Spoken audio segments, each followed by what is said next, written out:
उद्धव ठाकरे की पार्टी में जैसे ही टूट हुई, हमने देखा उनकी पार्टी की ओर से प्रतिक्रिया कैसी आई। संजय राउत गाली गलौज करते हुए दिखाई दिए मीडिया के सामने, उनके बगल में अरविंद सावंत बैठे हुए थे, ठाकरे परिवार के करीबी हैं, अनिल देसाई भी थे। उन्होंने वैसी भाषा का प्रयोग नहीं किया, लेकिन उद्धव ठाकरे ने पार्टी के स्थापना दिवस पर या उसके बाद वो लगातार कह रहे हैं कि हम झुकने वाले नहीं हैं, और वो उन क्षेत्रों का भी दौरा कर रहे हैं जहां की ये बागी सांसद हैं। बहुत इंटरेस्टिंग पार्ट है ये, क्योंकि ये देखिए जब पहले 2022 में भी ये सारी टूट हुई थी, उस वक्त भी ये सारी एक प्रक्रिया शुरू हो गई थी कि तब आदित्य ठाकरे ने हर उन बागी विधायकों के अपनी कॉन्स्टिट्यूंसीज में जाके एक एक सभा ली थी और उन सभाओं को बहुत अच्छा रिस्पॉन्स उनको मिला था। अब ये कहा जा रहा है कि जो 20 विधायक इनके बचे हुए, बिल्कुल, तो ये तो अगला एक तरीके से इंडिकेशन यही दिया जा रहा है कि देखिए अब वो 20 विधायकों के टूटने की भी आशंका है, लेकिन वो होने की संभावना बिल्कुल कम है, क्योंकि केंद्र में एमपीज तोड़ने की वजह है वो भाजपा के पास वजह है, 2/3 चाहिए, बिल्कुल 2/3 बहुमत चाहिए, लेकिन वहां पर अगर एमएलएज लेंगे तो अपने खुद के कैडर को खोने का एक बड़ी मात्रा में एक शासंका वहां पर पैदा होती है। लेकिन इंटरेस्टिंगली उद्धव ठाकरे अब अपना शाखा दौरा भी स्टार्ट कर चुकी है। उन्होंने भांडुप में सबसे पहले ही मुझे लगता है कल ही परसों ही उन्होंने पहली शाखा को एक विजिट की। धीरे धीरे कर कर उद्धव ठाकरे, आदित्य ठाकरे अपनी शाखाओं को अपने कार्यकर्ताओं के बीच जाने का वो सिलसिला फिर से शुरू होगा। लेकिन एक सवाल जो सभी पूछेंगे, क्या थोड़ी देर हो चुकी है? क्योंकि ये सारी चीज़ें लोकल जब चुनाव हो रहे थे उस वक्त अगर करते तो क्या पता कि जहाँ पर आपका खाता भी नहीं खुला वहाँ पर आपका खाता खुल सकता था, और अगर खाता ना भी खुलता तो भी उस लोकल नेताओं को एक विश्वास मिलता कि ठीक है, कहीं ना कहीं कमी हम में होगी, क्योंकि हमारे पक्ष प्रमुख यहाँ पर आके उन्होंने प्रचार तो किया था लेकिन उसको कन्वर्ट हम नहीं कर पा पाए।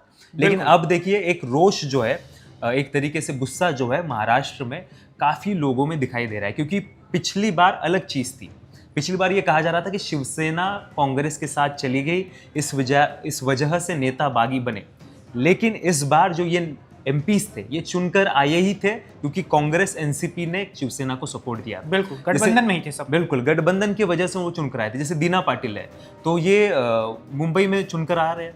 मानपुर जैसे इलाके में इतना बड़ा भारी मुस्लिम वोट उनको मिलना कभी सोच नहीं सकते, क्योंकि मुंबई को 92 के दंगों का एक तरीके से उन्होंने दौर देखा हुआ है, वहाँ पर किस तरीके से शिवसेना की भूमिका थी वो सब कुछ देखे हुए, तो वहाँ पर आपको इतना बहुमत मिलना वोटों का तो वो कांग्रेस की वजह से मिला, तो ये आप नहीं नकार सकते। बिल्कुल, अब उद्धव ठाकरे फ्रंट फुट पे आके लोगों में मिलने का एक दौरा शुरू कर रहे हैं, लेकिन सबसे इंटरेस्टिंग बात, क्या ये सस्टेन करेंगे या फिर ये सिर्फ 1-2 महीने की बात होगी और उसके बाद फिर मातोश्री में फिर से वो बैठना शुरू कर देंगे। और आपने सही बताया, उद्धव ठाकरे वाली पार्टी को 2024 के लोकसभा चुनाव में जो सफलता मिली थी, उनके 9 सांसद जीते थे, उसमें दलित मुस्लिम गठजोड़ का बहुत बड़ा रोल रहा था। शिवसेना का जो कोर वोटर थे उसमें से बहुत बड़ी संख्या में लोग शिंदे के साथ भी गए थे, पूरी तरह शिवसेना का वोट नहीं था। उद्धव ठाकरे को लेकर एक और बात चल रही है अब है, कहा जा रहा है कि जो 20 विधायक है उनमें भी टूट हो सकती है, और जो सांसद अभी बचे हुए हैं 3 इनके पास, उनमें भी टूट हो सकती है। लेकिन बहुत सारे लोग जो मुंबई के रहने वाले हैं वो इस बात को खारिज भी कर रहे हैं। वो कह रहे हैं कि 20 में से 10 विधायक मुंबई के हैं। ये जो 2 सांसद 3 बचे हुए हैं उनमें से अनिल देसाई और अरविंद सावंत तो उन्हीं वहां के हैं जहां ठाकरे परिवार का बहुत दबदबा है। तो अगर ये लोग बगावत करेंगे तो इनको इसका बहुत नुकसान झेलना पड़ेगा। क्या ये सच है? बिल्कुल, देखिए मुंबई की जो सबसे इंटरेस्टिंग बात, जो सांसद या फिर जो विधायक अभी उद्धव ठाकरे के साथ बचे हुए हैं वो इसी वजह से वहां पर है क्योंकि ऑपोजिट में उन्होंने जिनको हराया है वो आइदर बीजेपी का व्यक्ति था या फिर वो शिवसेना शिंदेगढ़ का व्यक्ति था। तो जाके भी वहाँ कुछ फ़ायदा नहीं होने वाला, क्योंकि ऑलरेडी एक एग्जिस्टिंग कैंडिडेट वहाँ पर उनके पास है। क्योंकि आपको गारंटी नहीं मिलेगी कि अगली बार जब चुनाव होगा तो आपकी सीट कन्फर्म है। अगर वो कन्फर्म सीट कि एक तरीके से घोषणा या फिर उनकी गारंटी सामने से मिलती है तब जाने में कोई मतलब भी बनता है। लेकिन इंटरेस्टिंगली मुंबई में ये उन तरीके से, जैसे जोगेश्वरी का इलाका हो गया, गोरेगांव का इलाका हो गया, ये ऐसे कुछ पॉकेट्स है ना जहाँ पर शिवसेना का वर्किंग क्लास वोटर, आप वो मैटर नहीं करता कि कौन सा व्यक्ति वहाँ पर खड़ा है, वो सब देखेगा कि ठाकरे फैमिली कौन सी तरफ है।